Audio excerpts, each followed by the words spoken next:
Okay, cool. Yeah, this first one is small, but we will have a recording, so welcome anyone that's listening to this via our recording. Wanted to start by giving a quick intro. I'm Grant, co-founder and CEO of Matcherino. I'm not going to go too much into Matcherino. There's a lot to cover, but basically we are esports infrastructure in a lot of different ways. And we have some exciting new ad tech that we just launched, but we have talked to a lot of different advertisers over the years, and it consistently comes up that people are interested in the space, but they're really not, don't understand it, aren't sure about it. So we thought one of the best ways would be to start a monthly call and help get them educated by having interviews with organizers, interviews with other advertisers that are already in this space so they can talk about their do's and don'ts, and hopefully some other cool kind of interviews and maybe like news updates. But our goal with this is to make it educational. So that's what we're going to try to do. We are going to, like I said, talk a little bit about new ad tech that we just launched, but then we're fortunate to have two organizers with us, prominent organizers, one from the Supercell community and another from what's called the FGC, which is the fighting game community, and that's kind of your Street Fighter, Mortal Kombat type genre, both of which are huge categories, and we have people here that can help us understand it. So we'll be asking them some questions, but also feel free to ask questions. We are fortunate to have them. So with that, I'm going to turn it over to Michael Pinkham, who's our CMO, to give us a quick overview of what we just launched and what we're really excited to promote, but we're not going to take too much time talking about it. Cool. So I'm going to share my screen. Let me know when you can see it. I'm first going to go through a deck very, very briefly, and then I'll show you what it actually looks like on stream.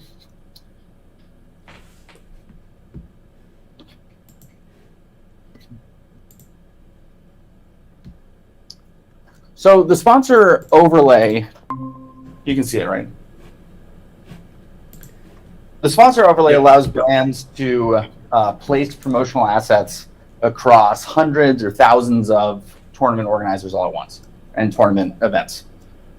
These are the Matcherino partners, so they're organizers that Matcherino have already vetted. And partners are allowed to select the brands that are either applicable to their audience or select through the sponsors that Matcherino offers. On top of there being promotional assets featured on the stream, there are also click-through links and conversion tools so that the audience can not only see the promotional assets, but also engage with the brand. And then on the back end of everything, Matcherino captures how many viewers there are, how many people clicked on those links. But really the added benefit here is that this form of advertising doesn't actually interrupt the content of the tournament. So currently there's an issue with Twitch in that when an ad reel is played, it will sometimes actually override the content of Twitch. And the benefit of having an overlay, the sponsor overlay, is that it's seamless, it's worked into the content, and a tournament organizer can continue to run their event. So this is actually what it looks like. We've just recently launched. We have a few of our tournament organizers using it. And here's an example. Oh, what's the... You should be able to jump to any timestamp. Yeah, what is the timestamp again? Just any timestamp. Okay. Could work out. So as you can see here on the bottom right, one of our partners is Lucid Sound. I'm going to cut the sound. And as people are watching this StarCraft 2 tournament, they can actually see that Lucid Sound is supporting this tournament, and viewers can even see the contribution go up in real time. So tournament organizers will actually benefit and drive revenue depending on how many viewers there are. So that's it in a nutshell. Cool. Yeah, like Michael said, we just launched this. Our audience currently we have about 1,600 verified organizers on the platform. That is equal to about 300 tournaments we have through these special kind of partnered organizers. These are kind of organizers that are bigger than your average organizer. They're also more professional, so they've had to jump through a number of hoops to be in our partnership program. I think actually our acceptance rate is about like 20%. And they have, like I said, about 300 tournaments a month, and that's equal to about 25 million viewable minutes. And we are currently charging $5 CPMs, and that will get you each of those impressions, each of those thousands of impressions is actually 10 viewable minutes per impression. So that would be 10,000 viewable minutes for $5, or about almost a week of someone watching.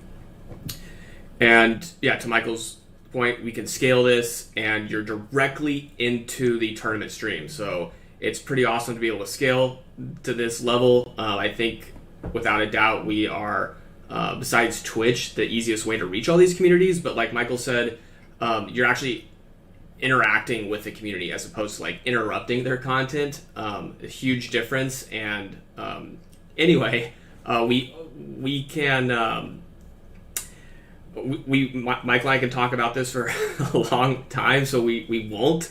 We want to get into this Q&A session. So Michael's going to moderate. If anyone has any questions, I have a ton, but if anyone has any questions, feel free to just raise your hand and ask away. We have who I call him by Goose Woodrow, and then we have Art, who also goes by Saban. So maybe if you guys wouldn't mind giving yourselves just a quick introduction, and then we'll start asking you some questions. And thank you again for coming here.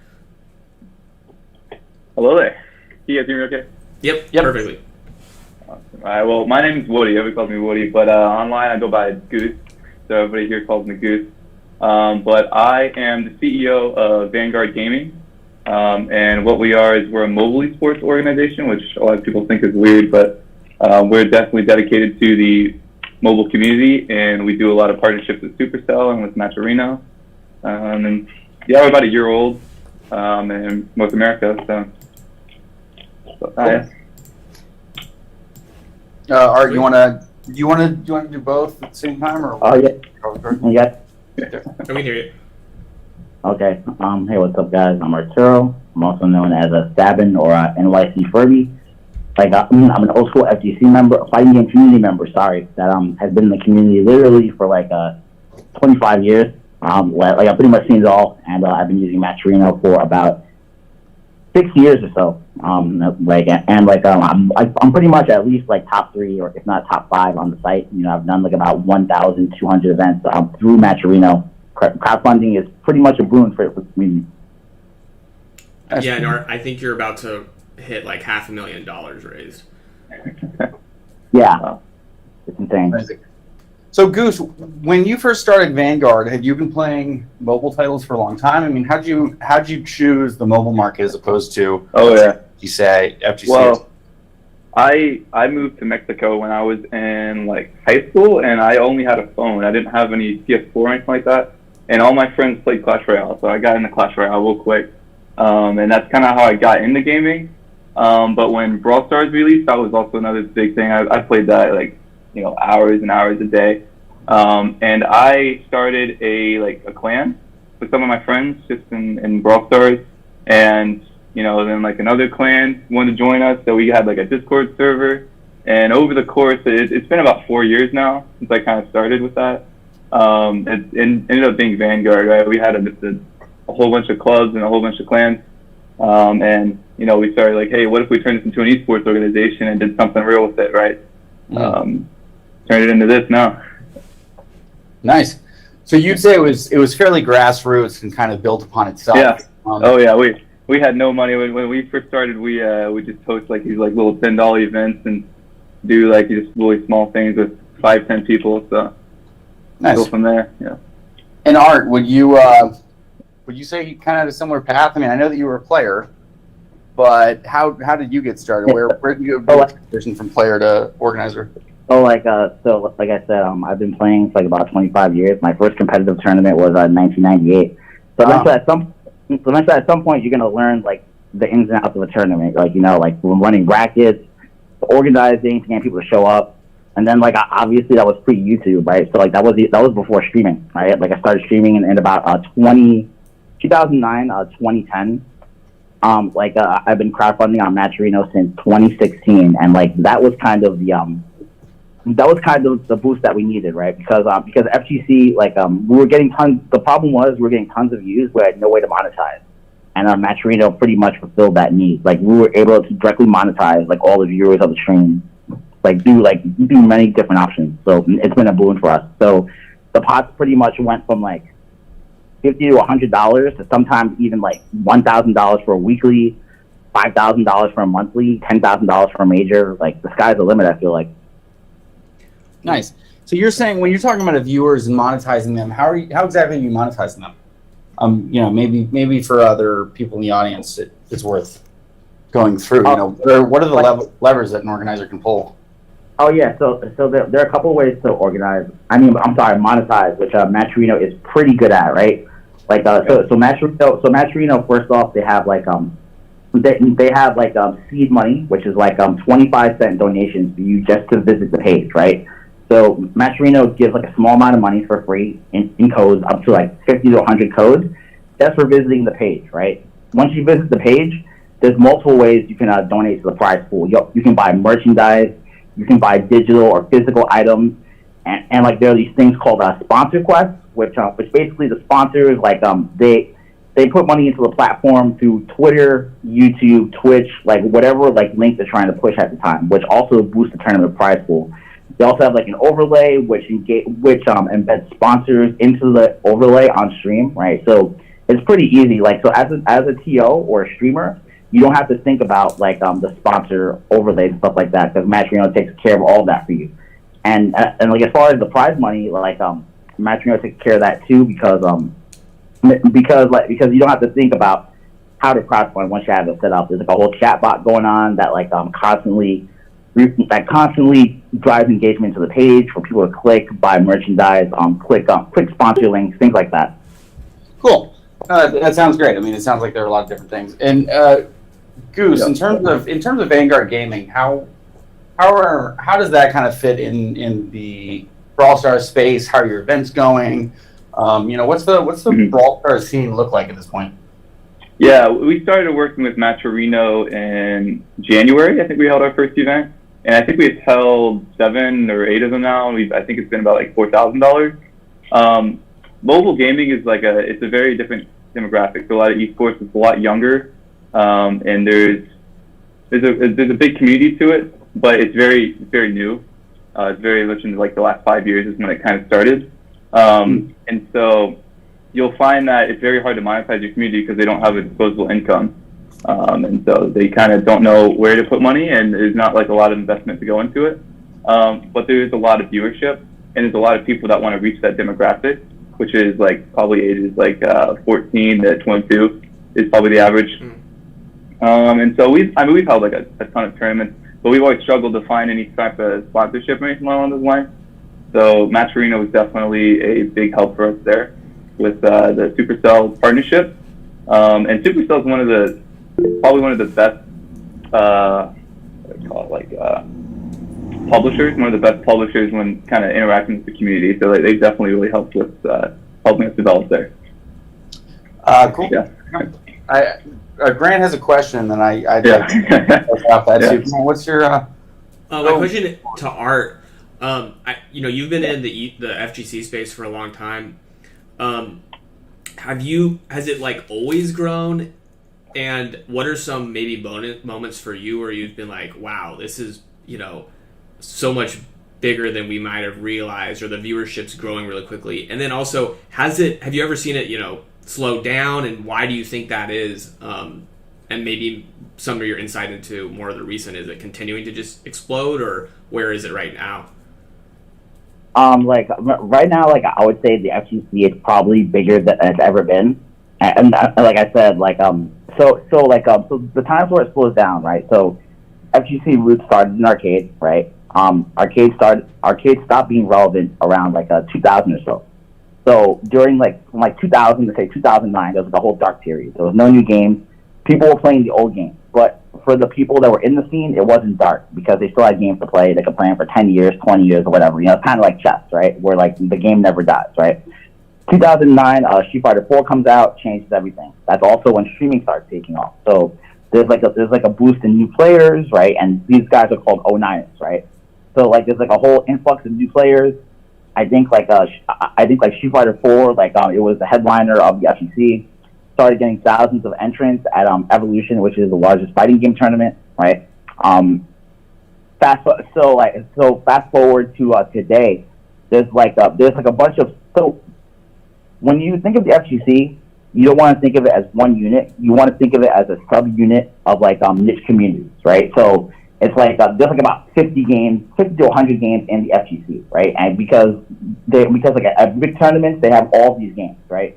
So all of these sub-communities combined is what makes the FGC so big, right? Capcom tends to be the headliner of the FGC, followed by Namco, Arc System Works with Guilty Gear. There's pretty much tons of games at this point, and because it has such a rich and storied history, there's legacy players. You know, people I'm 40 years old myself. There's people my age still playing in tournaments that are still getting at the end of tournaments, 40, 50 years old. Good thing about that is, since it's 18 to 35, 18 to 40, I should say, these guys have disposable income. So, there's really so much to talk about. Nice. Sweet, thank you. Goose, are you seeing kind of that similar thing? So, Art is describing this massive growth in the FGC, and we actually came back from EVO, and, now it's being held at these massive arenas. I've shown friends, parents, whatever, videos of that, and it's they still don't believe it to this day. Are you still seeing that? Are you seeing that same kind of thing in Brawl Stars where you can fill out stadiums and that demographic of 14 to 20? Oh yeah. But we had there was definitely a difficult year or two with COVID because those LAN events started getting canceled, right? They couldn't hold them, so that definitely slowed down a little bit of mobile. But the second that restrictions started getting lifted, it started taking off. People love getting into that stuff and connecting with people through mobile. So definitely. Are those being held worldwide? Go. No, I was saying on the note of COVID, so during the COVID period, right, there were no offline tournaments in the FGC, nothing. Matcherino was pretty much a boon because basically what happened is everything went online. We're all using Matcherino anyway, so it's not like nothing ever happened, but the ecosystem stayed solvent, right? Obviously there was a sponsor decrease due to there being less offline events. Everything went online, and Matcherino pretty much held it down. Yep. Great. How did things operate before, Art? Back in the days, I was 8 years old in '98. That was your first tournament. How were people monetizing back then? Cash money. It was just straight cash money, right? Delayed. So are these entry fees, right? Oh, sorry. Say it again, Grant. You mean entry fees? Yeah, entry fees. People playing money matches. It was real underground. Were you seeing sponsorships at the time? Fight Club. Were you getting sponsors or in sponsorships at the time? Now we have Sony bonds. Capcom didn't even start paying attention to us until 2008. The first sponsorships in the FGC was Toyota Yaris. So Mario Kart DS, that was 2006. That was during the dark days. Basically there was no monetization at all. People made money by selling VHS tapes of the tournament footage. That's crazy. if you weren't in the know, you couldn't get the footage. What this is for both of you guys, but what have been some of the biggest advertisers that have come in and done something that has resonated the best with the community? What did that look like, and when was that?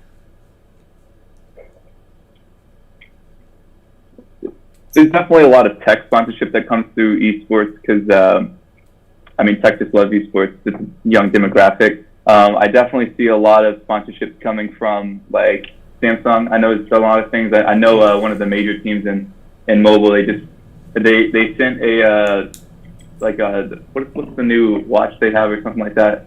Someone watch. They sent one to every single person, and they all posted it online, and it was like the hugest thing for an entire week because they had sent like 50 people, and so they got some massive exposure, right? Other stuff outside of that, yeah.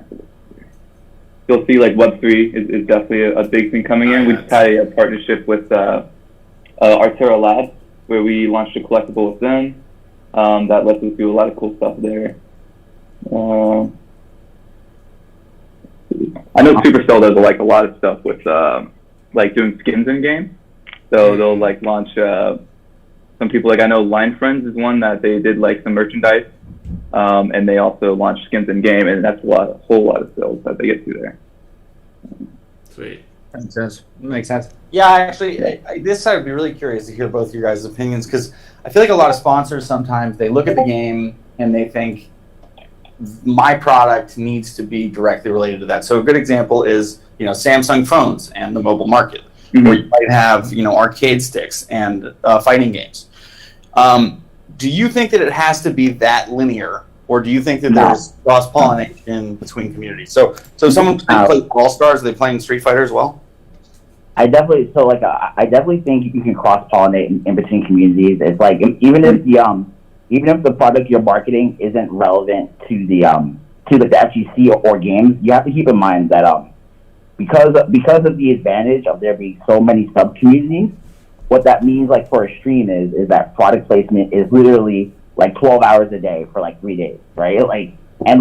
These fans are engaged. They're watching like 8-9 streams like at a major tournament, right? They're just sitting there like buying products and obviously if you want to talk about which companies have made the biggest boon in the FGC, so one of the problems with the FGC until recently is that the games are mostly locked to a console, right? So what that means is you couldn't get any of that sweet PC money, right?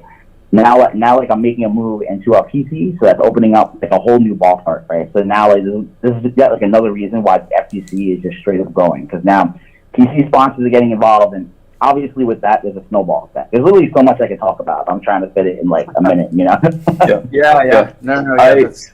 I personally like to divide the communities by consoles, or not consoles, but like the platforms that they use. So like mobile, PC, console. And the reason is because everybody who's got like a PS4, there's a lot of games on a PS4 that they are going to have access to. And everybody has a mobile phone, but not everybody who has a mobile phone has a console. And so you'll see, and the reason we like to stick to mobile gaming is because, well, if someone plays Brawl Stars, it's probably a 50-50 chance they play Clash Royale or one of the other Supercell games. And that also, applies to Call of Duty Mobile. It also applies to League of Legends Wild Rift.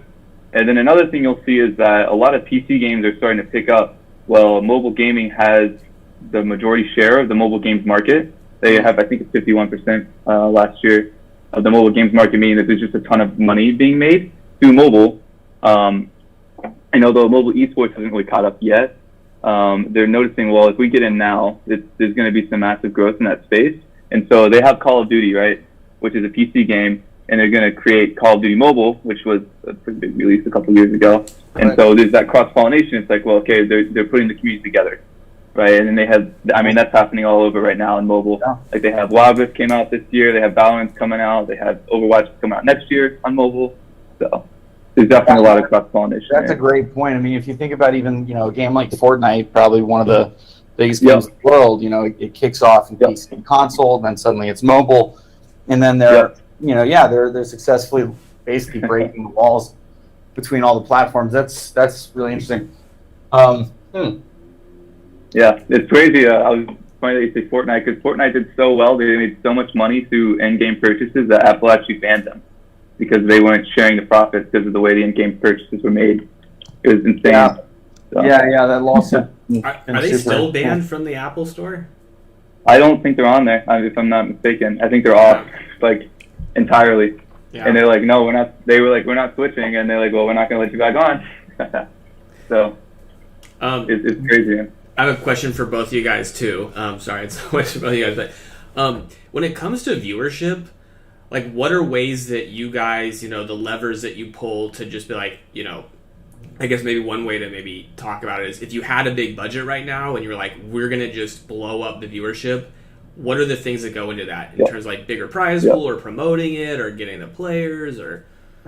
Yeah. So every scene has celebrities, meaning that there's big pro players or big teams, depending what scene, if it's single or if it's creators who have a lot of followers. And you need to attract them to your events, right? So you need to get a big prize pool potentially to make it worth their time, or you need to pull in some unique structuring, meaning maybe it's set up differently than other scenes. So maybe it's like connected to a charity, or it's something fresh, like it's a new game mode, something along those lines. But you need to pull in the biggest people to get the biggest viewership. And then following that, I'd say you need to be consistent. So you don't just grow overnight, right? So you need to host events over and over and over again, and that's how you get a following, and that's how you get really big events. I know Art knows about doing events so over and over and over again. Every time I talk to Art, he's like running a new tournament. Oh yeah. So I'm pretty much like the king of like making something happen out of nothing, right? Like literally, like since I'm used to like zero budget in the FCC, like we pretty much gotta get. But thankfully, like I've seen like about 10 years or so. I like a pretty decent following and like the hundreds of thousands across Twitch, YouTube, and Twitter, right? So I use my social media platform alone just to blow up an event. Obviously, the players are important, right? So I have to make sure to get really good players, right? But FGC, it's not just like about the big events. Like with Matcherino specifically, I've had a lot of success with the small events, aka like. We're in like a trading card store, right? Like no budget. Like we're just sitting there like in the back of a room, and like we're blowing up pots like into the house. What is some of the viewership been like, and maybe like what's been surprising that caught you off? So it's about like so for some of our weeklies it's like about like anywhere from like 3,000 to like 10,000 concurrent, and like the 10,000 would be like if a new game comes out, obviously the first week hype like on streaming stuff like that. Right, the pots tend to be anywhere from like 500 to like 2,000 for a weekly. One of the best examples of me doing a Grassroots and really blowing it up with no budget at all would be probably Battle of the Strongest Three, and that was a tournament for Marvel vs. Capcom 2, where we did it in a friend's basement, and we raised $10,000 with 8 players, but we invited like the 8 best players in the world. And like it was literally like authentic as hell. We had like about 10 to 15,000 viewers. We used multiple channels to restream, and like the pot just blew up like crazy. People were really feeling it. Yep. I would say for my viewership, I see you raising your hand. Okay, we'll raise your hand. Go on. I just wanted to jump in really quick, coming from not really the esports world at all, but definitely in marketing and digital advertising. And I think one of the things that's been difficult is kind of translating the Matcherino, ad tools and platform to more traditional marketers that might come from, be big players like the Coca-Colas of the world, but not really fully understand kind of that esports ecosystem. And I think one of the coolest things that Matcherino offers is kind of this sponsor quest, and that you really have your community engaging. This isn't just like a classic impression where, someone might not even look at it or be scrolling through. Having consumers or users actively participate in an advertising campaign is something I think that's super unique, but really difficult almost for traditional marketers to kind of grasp if they're not understanding like what an overlay is and how that's different from Twitch and how it's how much more seamless that is. I wonder if you guys could kind of describe how you first kind of approach sponsor quests, how your users reacted to it, and kind of how it works from the nuts and bolts of you guys kind of being the ones behind it and orchestrating it. Like how does that work, and how did you really promote that to your users and kind of describe kind of sponsor quests in general? Oh yeah, so sponsor quests so pretty much sponsor quests are like really good like for long tournaments, right? So the way it works is like this. The sponsor like invests like into the ecosystem, right? It can be like clicks. It can be clicks like a website, Twitter, YouTube, Twitch. They set the balance. Matcherino takes like a small cut, right? So let's say for example, like you're trying to blow up Coca-Cola's Twitter, right? Or like they have some type of new product, right? then then let's say for like 20 cents, 30 cents, 50 cents or whatever, or $1 or whatever, if you click this link and visit this page, Matcherino will donate $1 to the prize pool courtesy of like Coke or whatever, right? So like if you're wondering how to sell that like to the stream, remember that these tournaments are like long tournaments. Like even weekly tournaments, like the small tournaments, those go for like 6-7 hours, right? Now we already mentioned the Matcherino ecosystem of like free and like paid products on the site.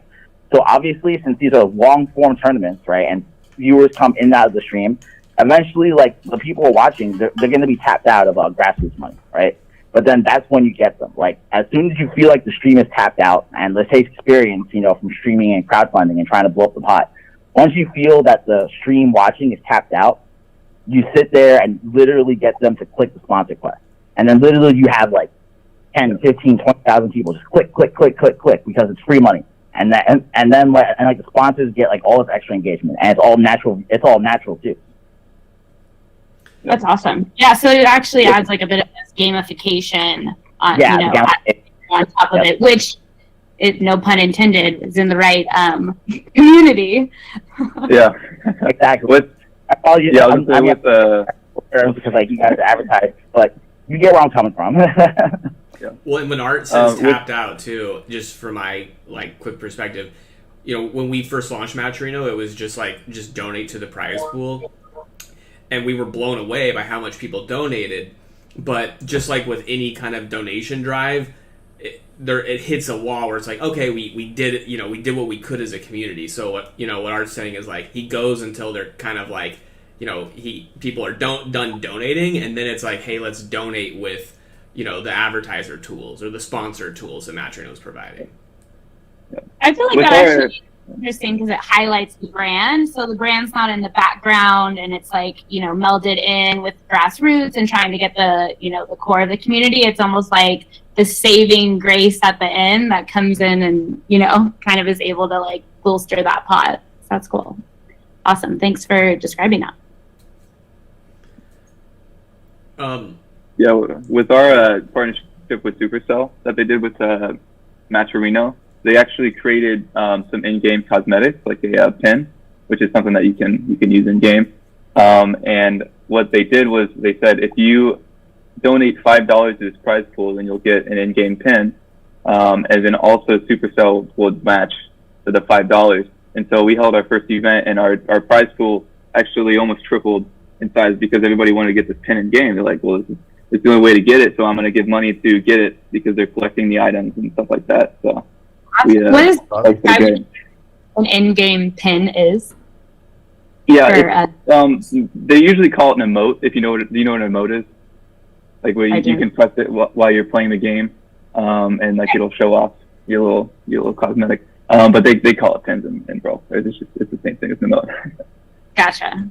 Yeah. It's almost like a custom emoji in the game. Yeah, it's a custom emoji basically. It's the with the Matcherino helmet. Actually, so are you seeing real quick just to add to that? Are you seeing that happen in other activations with Brawl Stars? I mean, does Samsung have kind of a Samsung skin in there, or? Yeah, they just released like a week or two ago. They did a lot of organizations, and unfortunately, we just barely didn't make the cut. But a lot of organizations that were in Worlds last year, which we weren't, they got a pin, and everybody who buys it, 50% goes to the organizations, which is pretty awesome. And so they all have like their names on there. And they've done like a lot of stuff. Like they've worked with the Latin American Soccer League. I forgot what the exact name is, but all the teams, like Club America is my favorite team, and they have like Chivas and teams like that. They all got a skin in game. So like stuff like that's really what gets Supercell going. Those are because people are collecting those items, right? And they want to have them all. So you're seeing soccer teams get involved in mobile esports. Yep, exactly. Wow. Okay, exactly. Cool. Is a pin something that Matcherino could facilitate, or is that something that happens or is created completely separately? That's created, at least my understanding, by Supercell. As in, but because of the way Matcherino like targets it, is they're able to create those activations. They're able to convince people to get it, right? It's for a good cause, I guess you could say. Yeah. So you worked with Supercell to like do it. So for lack of like some severe, non-industry knowledge, would it be similar to like you be creating a filter or whatever in an app, and so the brand has to kind of do that, but in order to promote it, you've got to like you can pull levers so that you can help promote kind of everyone getting the Samsung pen, for instance. It's a good analogy, but no one can just create the filter, like because it's in the game. It would be like adding an emoji to the iOS system. Gotcha. Okay. Yep. That's like good to understand. Cool. I guess, and I don't, you don't need to name names, but I'd be curious because, I've seen this in other, or in some communities that I'm a part of, but like where an advertiser comes in with a big budget, but they just don't do things in a way that harnessed it effectively. Have you guys seen that happen before? And maybe why? Yeah. So if you could give a lot of times. And I remember we talked about this before, but a lot of times we'll see that somebody's like, oh, well, I love to play Rocket League, or I love to play X thing. And then they'll go and they'll just do the hugest thing that they can find. And they'll spend like $1 million trying to get this going. When I think if they would take the time and they'd look at some smaller things or some things that are more grassroots, you can get so much more bang for your buck. Just focusing on, okay, well, what are these communities that are grinding it out, doing it for like a cheaper price, as opposed to just going to the top dog, the top guy that's in there. Yeah.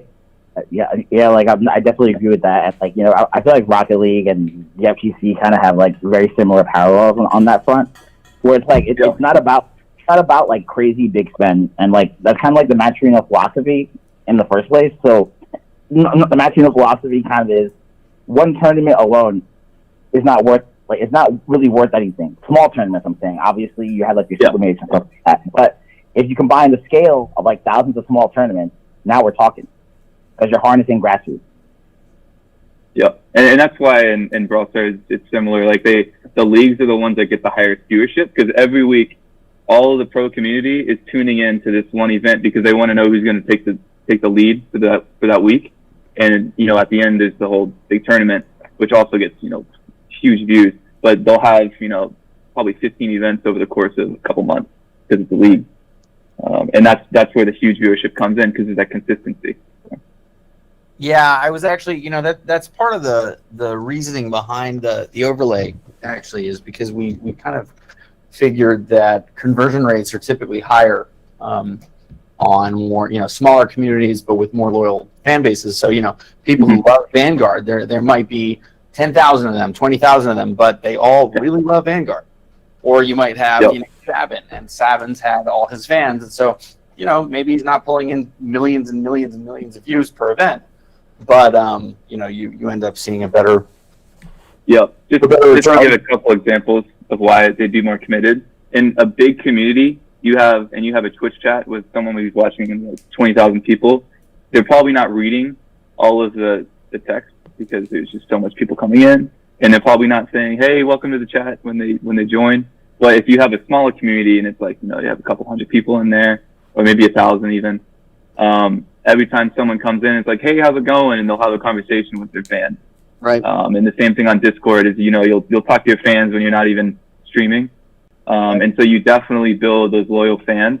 And every creator who's big had that at one point, but now they're so big that it's washed out, right? You kind of missed your mark. Yeah. So I definitely agree with that.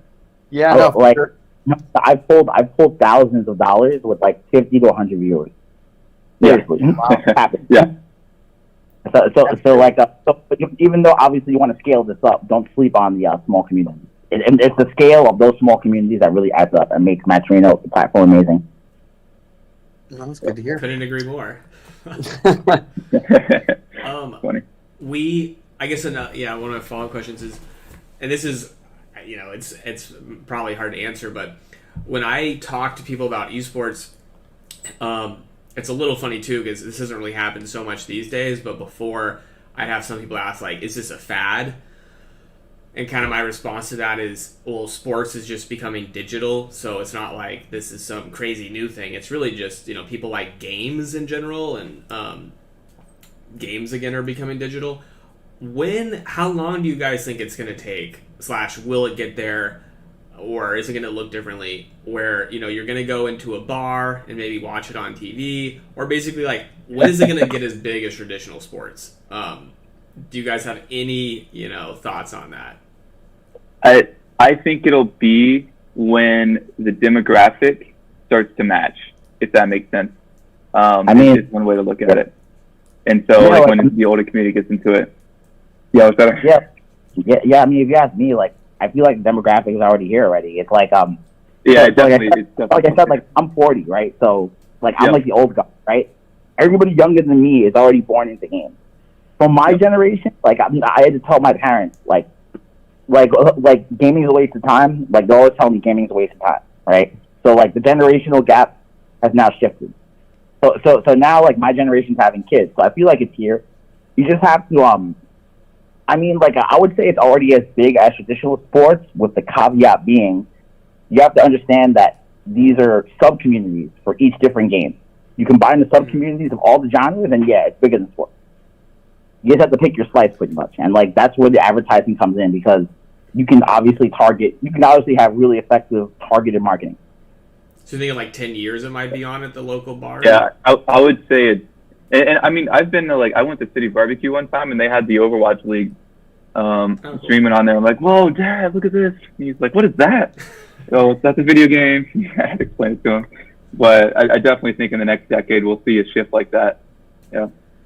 And it's already happening, so. Cool. And then, you know, I guess maybe even speaking of Overwatch League, for those that aren't, like, super familiar with it, you know, Activision, which owns Overwatch, or Blizzard, came in and they, like, immediately after the game was launched, put their own league in place, which did some really positive things for the game in terms of getting out there, but it also kind of crushed the grassroots scene, because you were kind of either a player in this league or you weren't, so kind of the haves and the have-nots, and the floor kind of fell out from underneath all the organizers that were trying to put content together.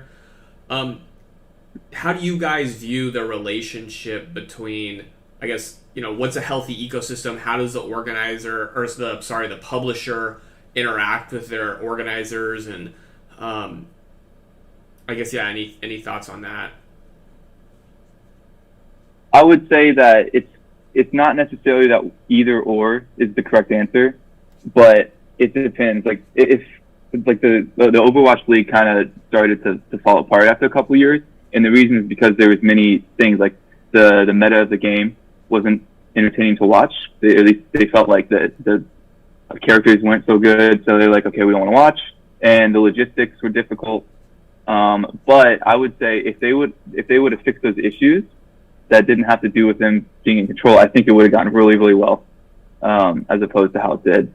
I think it's probably a lot easier just to leave it as a free market and not control it, and just leave it open to guys like us who will come in and we'll figure it out, right? Because this is what we do for a living, you know. And so I guess that's what I'd suggest, but yeah. Yeah, I agree with that. And it's like it's not either or, like because from what I've seen across numerous titles, if a platform or developer tries to just monopolize the scene, right? What basically happens is when that developer money or esports money runs out, the game dies, right? Yep. So like exactly. So like that's not necessarily a good strategy, right? So you don't want to kill the community, but like obviously you want that esports money to be there, right? So it's not either or, like you said. You have to like give and take. Like obviously, like there's a place for grassroots, right? Because like that's where the core fan base is, right? And there's a time for like esports, big events. Yep, and I think Supercell, the company we work with, I think they do a really good job at it. They have their World Championship, which is every month they have like the competing tournaments, and there's the qualifiers to get into it, and then at the end it's like the people at the top, they all play out, and there's a big LAN event.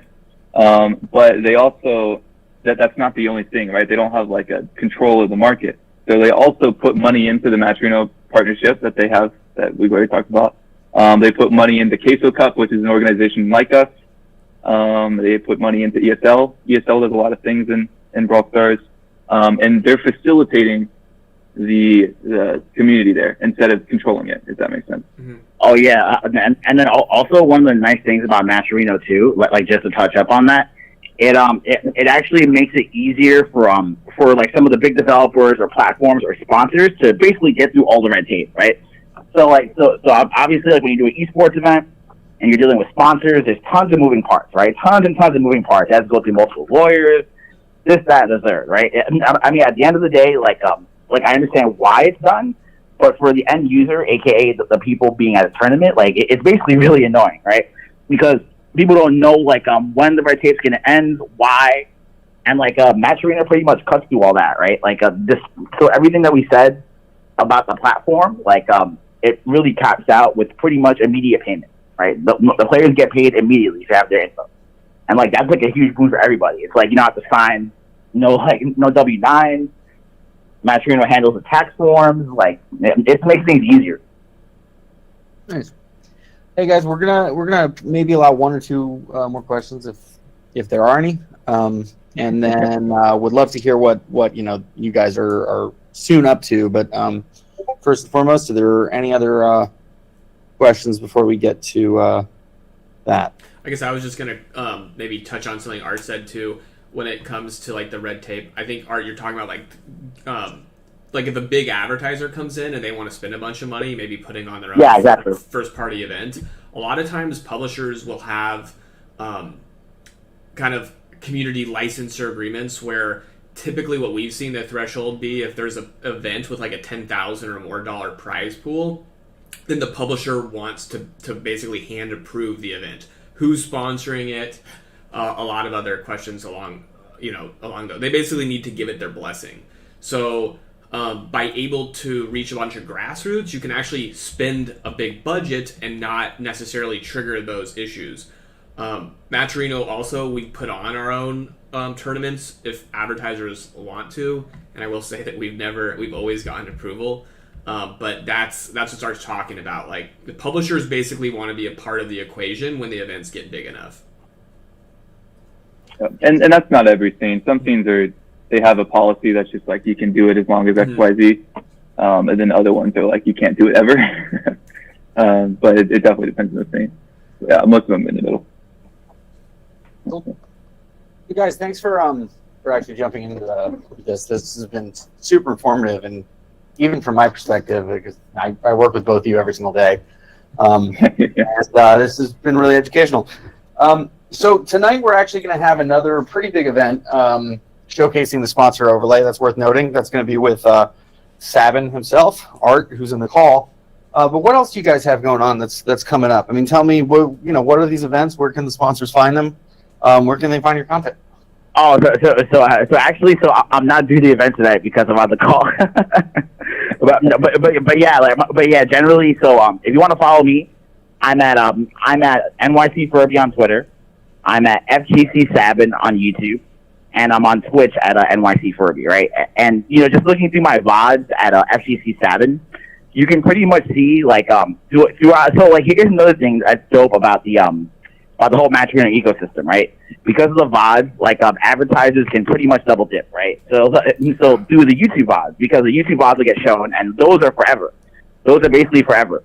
I think I have like about 10,000 videos I've been streaming for like about 10 years or so on YouTube, right? And like if you just go through like the last like 1 year, 2 years, 3 years, 4 years, you can see the Matcherino ecosystem at work, whether it's small events or big events.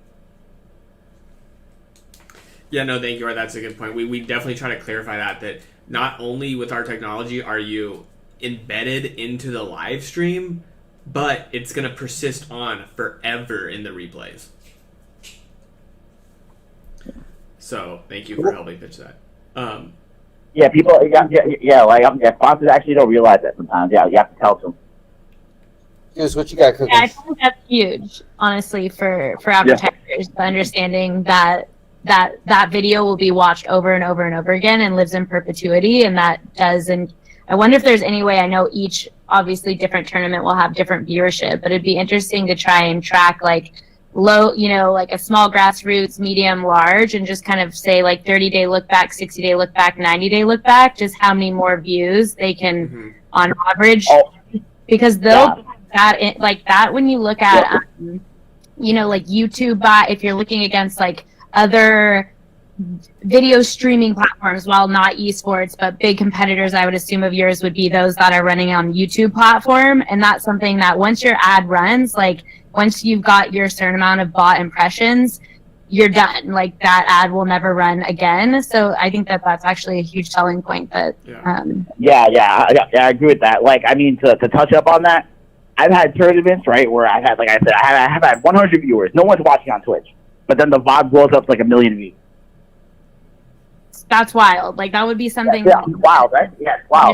Advertiser like would never think about or take into consideration. And I think that's one of the things that from outside perspective and just understanding the advertiser model, that a lot of, you know, these traditional companies that have, you know, so many different cooks in the kitchen where you have to translate how well, you know, a campaign or partnership, you know, like how successful a partnership was, you really have to kind of put it into, you know, they want to know how many impressions, you know, how many click-throughs and some of these classic models. And it's harder to encapsulate the real, the real impact of having somebody go into their own social channel, post something, click on something, look at something. One thing I've mentioned in the past is that a view for YouTube and on Facebook is 3 seconds long, and that's considered a view, where I'm sure you guys have, you know, what you're saying, some of your smaller tournaments even go to like 6-7 hours, or, you know, that's a lot of viewership. You have an overlay that's exposed that whole time, you know, 3 seconds versus 6 hours is a massive difference. And then so there's so much there that I think if you can highlight those key differentiating factors for, you know, the bigger advertisers like Coca-Cola's of the world, that will help them really understand the key like competitive differences that the platform that Matcherino was offering. Like I think you coined it up perfectly. It's like basically like the old analytics, like the Nielsen's of the world, like they pretty much don't work because there's so many different platforms and there's so many different ways you can slice it, right? That like when the advertiser is not aware of that, like of it being an internet era, and like you can slice it like a billion different ways. And I just have a hard time even trying to think of another case outside, you know, blowing open it entirely and saying esports, but what other industry or, you know, tech or any platform would allow that much engagement, you know, like with the consumers. And I think it's really by nature the fact that by like everyone kind of assume or has the notion that e-gamers are a very strong community. There's tons of loyalty. People are super invested, and that's kind of harder to find, you know, across other like communities. Super invested. Yeah, I mean, you're totally right on that because like it's definitely hard to track metrics like using the old ways. But again, with the tournaments, you know, super engaged, and you know, we're only talking about two communities in esports. There's like a whole nother ball game that like we haven't even touched. Like we're talking about fighting games and like Overwatch Super stuff. But there's so many other things. Absolutely. There are a lot. There's like dozens of them, and we see them too. Like, you know, it's kind of funny too. We see recently on our platform, Tetris has been getting pretty big. So, you know, I don't, you know, it's kind of smaller communities you wouldn't expect aren't just like doing okay. They're like thriving. They're thriving. Like and like just because like a game is old doesn't mean like it's out of vogue or whatever, right? I mean, like think of it like checkers. Some of these games are like checkers with chess, timeless. Yeah, totally. Well, I definitely love. I think of Teamfight Tactics too. That came out 15 years ago, was it? I think when I was born, maybe. And it's still. I mean, people are still playing it daily. It's crazy. Yep. Yeah, and we're out of time here. Goose, when's your next event? And then we got to close the call. I love the discussion. Yeah, we hold them every Saturday at 3. We hold our broadband event, so you can catch it then. Nice. All right, great. Yep, I do events basically like every other day. It's like I'm so burned out because I'm doing so many events. It's like literally my channel's active like 5 days a week, right? And it's from small events to big events. Like there's literally so much. Yeah. And like I'm only just one channel. Wow. Well, you are a machine. All right. Well, guys, thanks so much for joining. You know, this has been the first call. Hopefully, many more to come. But starting with both of you for Brawl Stars and the FGC, couldn't think of better people. So thanks again. Yeah, thank you guys. So this is our, like Michael said, our first call. Our next one should be on October 14th. We're gonna move these to actually Fridays at 3. But I want to thank everyone here that joined. Hopefully everyone that watches too. We're gonna put this to a private playlist for everyone in our advertiser newsletter, and we're very excited to kind of show our new technology. But I think hearing it from the horse's mouth, understanding organizers and their communities, there's a lot to dig into. Like, I think we're definitely oversimplifying things, but the real winners, and when it comes to advertising this space, are the ones that dig in, understand it, know how to actually reach these audiences. There's a lot of untapped audiences. So anyway, we're very excited to help tap them. But thanks everyone again. Looking forward to the next one, and hopefully people can check out Goose and Art. Their tournaments are very well received, have a lot of viewers, and it would definitely be educational to like tune in and see how their tournaments look like. So thanks again, and looking forward to the next one. Absolutely. Thanks Thanks, everybody. guys. Thanks Hey, guys. everybody. Have a good one. All right, bye.